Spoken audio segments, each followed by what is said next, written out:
Bem, senhores, vamos a mais nossos vídeos estudando no CC. E neste vamos fazer o comentário das 5 primeiras questões da prova amarela. E vamos denominar aqui o comentário da parte A, que é da questão 136 e a questão 140 dessa prova. Bom, a primeira questão, que vem na enumeração questão 136, esse enunciado vem assim: a parte interior de uma taça foi gerada pela rotação de uma parábola em torno do eixo Z, conforme mostra a figura. Então, senhores, nós temos esta figura. Conforme o citado, nós temos a consideração sobre esse eixo Z. E há uma rotação de uma parábola, vamos considerar ser essa aqui, em torno deste eixo, que com esta rotação nós figuramos então uma taça. Bom, mas vamos ao problema em si. A função real que expressa a parábola no plano cartesiano dessa figura é dada pela lei f de x igual a 3 meios de x quadrado menos 6x mais c, onde o C é a medida da altura do líquido contido na taça, em centímetros.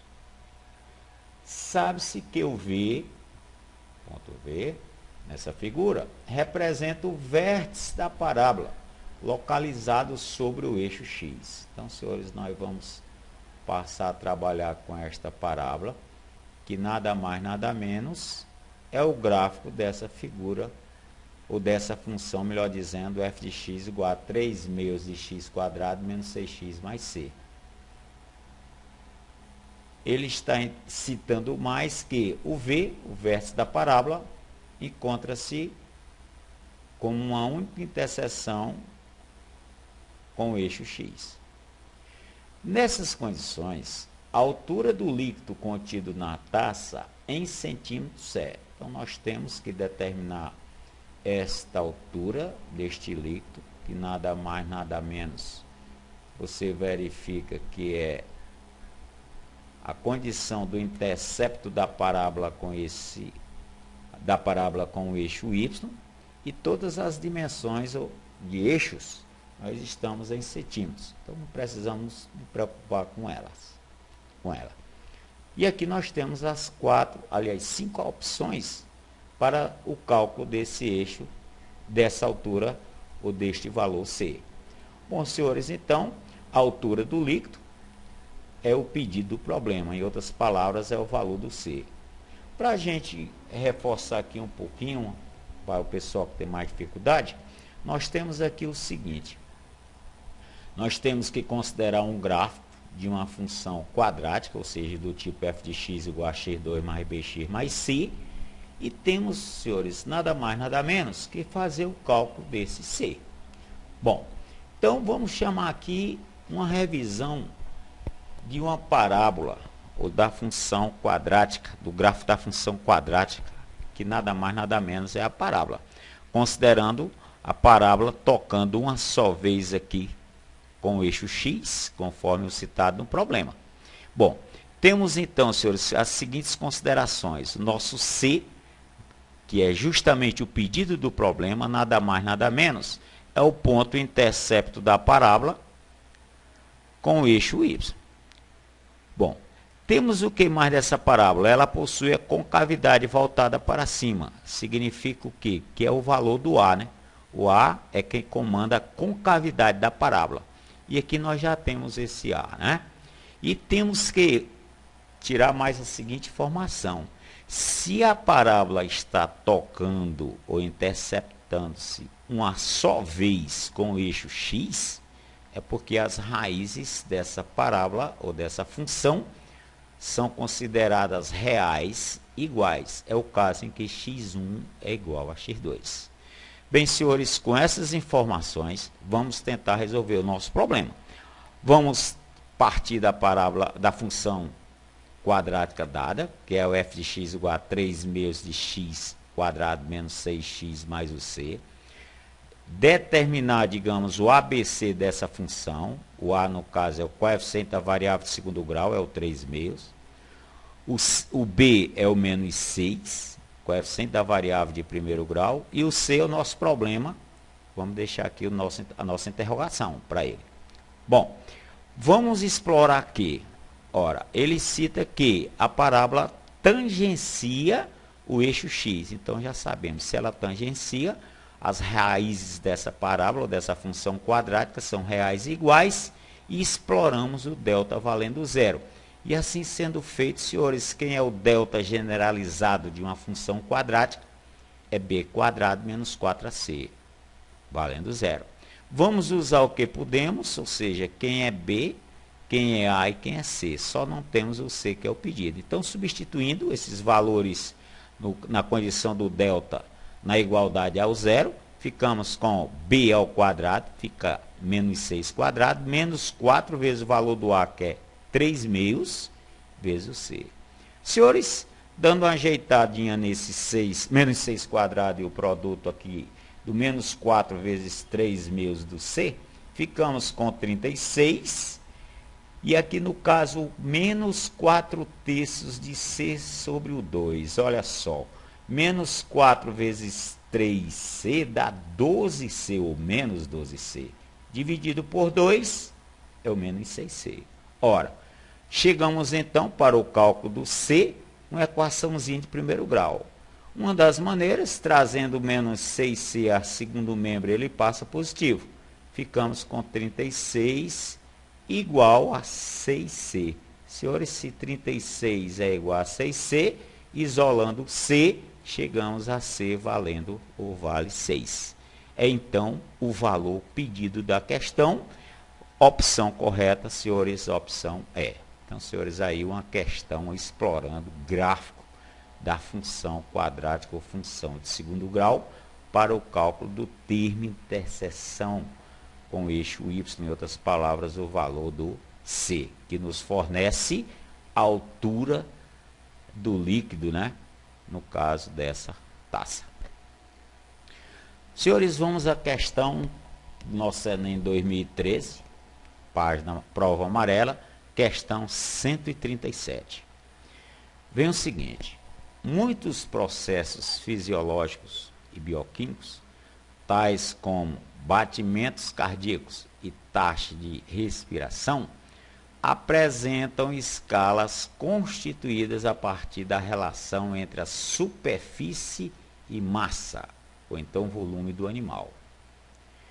Bom, uma dessas escalas, por exemplo, considera que o cubo da área S da superfície de um mamífero é proporcional ao quadrado de sua massa M. Uma afirmação do problema em cima desses processos aqui.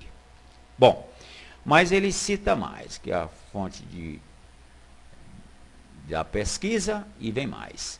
Isto é equivalente a dizer que, para uma constante K maior do que zero, a área S, maiúsculo, pode ser escrita em função do M, da massa citada acima, por meio da expressão.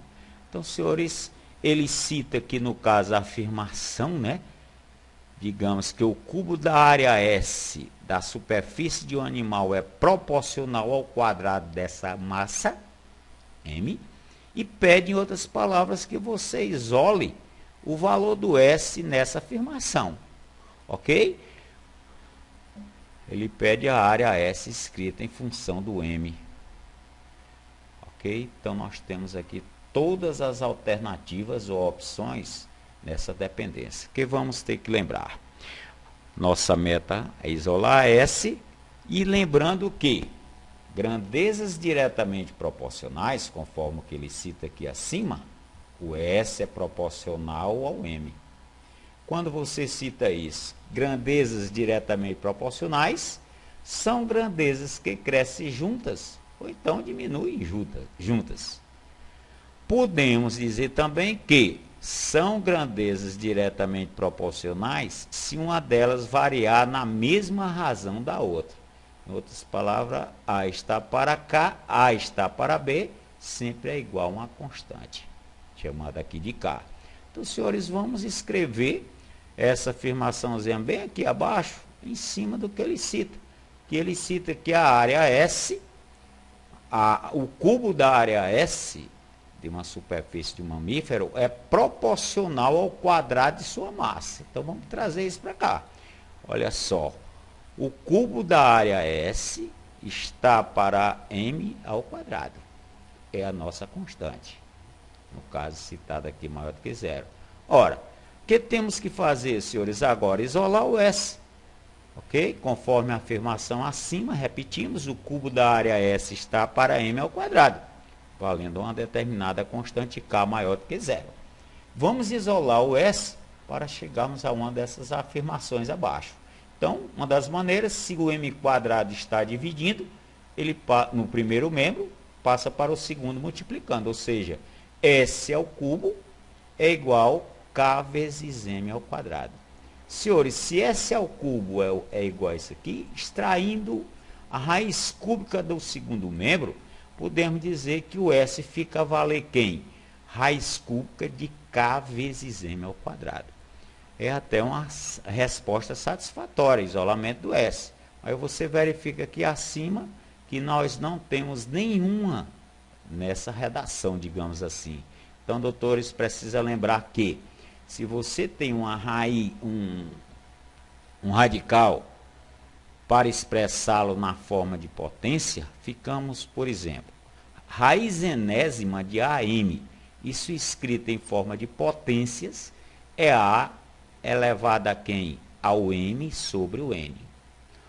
O denominador do expoente é o índice do radical. Condição do N, considerando aqui natural, maior ou igual a 2. E caso você tenha, que é justamente outra propriedadezinha de radicais, se você tem, por exemplo, a raiz enésima de AM vezes BAK, será que nós podemos escrever isso aqui de outra maneira? Tranquilo, né, senhores? Nós podemos escrever que raiz enésima de AM vezes BAK é igual a quem? Raiz enésima de AM vezes, cuidado, você só pode aplicar essa propriedade se for produto no radicandos, raiz enésima de BAK. Conservamos o mesmo índice para eles tudinho. Bom, e aí você conclui como? Aplicando a primeira propriedadezinha acima. Ou seja, raiz enésima de AM é o mesmo que A elevado a M sobre o N, vezes raiz enésima de BAK é B elevado ao K sobre o N. Lembrete, sempre o N é o índice, o denominador, melhor dizendo, é o índice do radical, conforme é o nosso N aqui. Bom, senhores, voltando aqui ao valor S, vamos escrever isso aqui nessa condição abaixo. Então, vai ficar quem? Ó, raiz cúbica de K vezes M quadrado, podemos dizer que é raiz cúbica do K vezes raiz cúbica de M ao quadrado. Aí, agora sim, aplicando a propriedadezinha abaixo, vamos chegar a uma das opções, ou seja, o nosso S será raiz cúbica de K, é K elevado a 1/3, vezes raiz cúbica de M quadrado, M ao quadrado, é M elevado a 2/3. Opção correta do problema, senhores, opção D. S é K elevado a 1/3 vezes M elevado a 2/3. Então, senhores, aí um problema, digamos, que explora a condição diretamente proporcional e isolamento, operação de uma raiz cúbica, né, na dependência de radicais em produto. Bom, senhores, vamos à questão 138 da nossa prova amarela, nossa Enem 2013. Vem assim: a lei da gravitação universal de Isaac Newton estabelece a intensidade da força de atração entre duas massas. Ela é representada pela expressão F igual a G que multiplica M1 vezes o M2 dividido por D ao quadrado, onde M1 e M2 corresponde às massas dos corpos, D é a distância entre eles, que é o denominador ao quadrado, G é uma constante universal da gravitação e o F é a força que um corpo exerce sobre o outro, nosso F maiúsculo. Bom, o esquema representa as trajetórias circulares de 5 satélites. Então, nós temos aqui 5 satélites de mesma massa orbitando na Terra, ou a Terra. Então, nós temos 5 satélites de A, B, C, etc. até o E, orbitando aqui em torno da Terra. Aí vem. Qual gráfico expressa as intensidades das forças que a Terra exerce sobre cada satélite, em função do tempo? Então, nós temos aqui 5 alternativas para identificarmos qual desses gráficos melhor expressa as intensidades dessas forças que a Terra exerce sobre cada um desses satélites. Então, senhores, vamos fazer da seguinte forma. Primeiro, vamos nos segurar aqui na força da lei gravitacional de Isaac Newton, que F é igual a G, que multiplica M1 mais vezes M2, que são as duas massas, sobre D ao quadrado. Ok? O esquema representa que as trajetórias são circulares desses 5 satélites e eles possuem a mesma massa, informação importante. Ou seja, a massa MA do satélite A é igual a do B, é igual a do C, etc. até a do E. E todas elas vão simbolizar aqui na nossa formulazinha como se fosse o M2. Bom, a massa da Terra, vamos simbolizá-la ou denominá-la na nossa fórmula como se fosse a M1. E o D é o raio de cada órbita, ou seja, nós vamos ter aqui o D do satélite 1, o D do 2 e assim por diante. Ok? Então, D trabalhamos como sendo o raio de cada órbita, em relação, lógico, a cada satélite. Bom, senhores, a nossa formulazinha, a fórmula de Newton, aplicada na dependência dos dados do problema. Vamos trabalhando com F maiúsculo igual a G, que é, no caso, a constante da gravitação. O MT, vamos trabalhando aqui, substituindo pelo M1, vezes o M2. Quem é o M2? É a massa de qualquer um dos satélites, sobre D ao quadrado. Repetimos, o D é o raio de cada órbita. Cada um deles vai possuir ou possui uma órbita diferente. Bom, aqui você analisa bem o seguinte, ó, que esse numerador, G vezes o MT vezes o M2, é uma constante, né, gente? Motivo, a massa de cada satélite é sempre a mesma. Então, para facilitar aqui o nosso raciocínio, vamos citar ou podemos dizer que, expressando K por K, o produto GMT vezes o M2, nós podemos dizer que a lei da gravitação para o nosso probleminha fica a ser do que? F vezes o K, repetimos, representa GMT M2, o produto, sobre o D ao quadrado.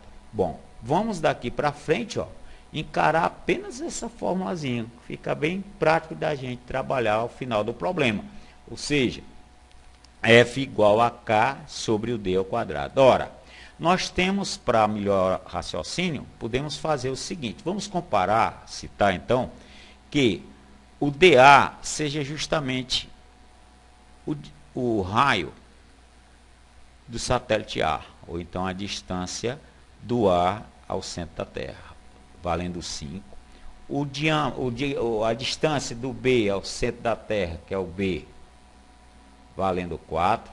O DC vai diminuindo aqui 1 km, valendo 3, até o DD valendo 2 km apenas, e o DE, o mais próximo da Terra, a órbita mais próxima da Terra, valendo apenas 1 km. Ora, senhores, trabalhando com a seguinte informação, que na órbita circular,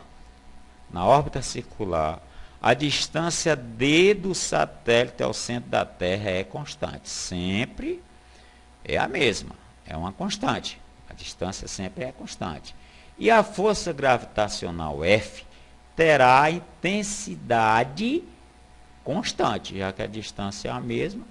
O satélite A sempre possuirá com a Terra, em relação à Terra, a mesma condição da força gravitacional, o B da mesma maneira e assim por diante.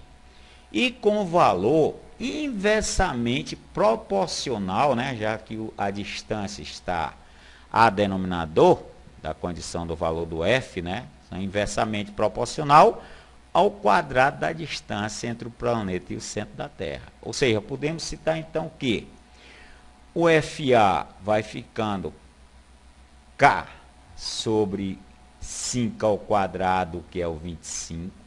O FB, K sobre o 4 ao quadrado, que é 16. FC fica a depender da força atrativa C relativa ao satélite C como K sobre o 9. O FD como K sobre 4, que é 2 ao quadrado. E o FE simplesmente como K vezes sobre 1. Bom, senhores, como ele está interessado na força relativa à atração de cada um deles, olha só. O FA é a constante dividido por 25. O FB é a mesma constante dividida por 16 e assim por diante, até o FE, que é o K dividido por 1. Então, senhores, qual delas terá a menor força atrativa, né? O satélite terá a menor força atrativa, é o que está mais distante, né, senhores? É o satélite A. Então, a força atrativa A é bem menor do que a B, por sua vez, o FB menor do que C, o FD menor do que D, e o FE é a maior delas, né? Ok?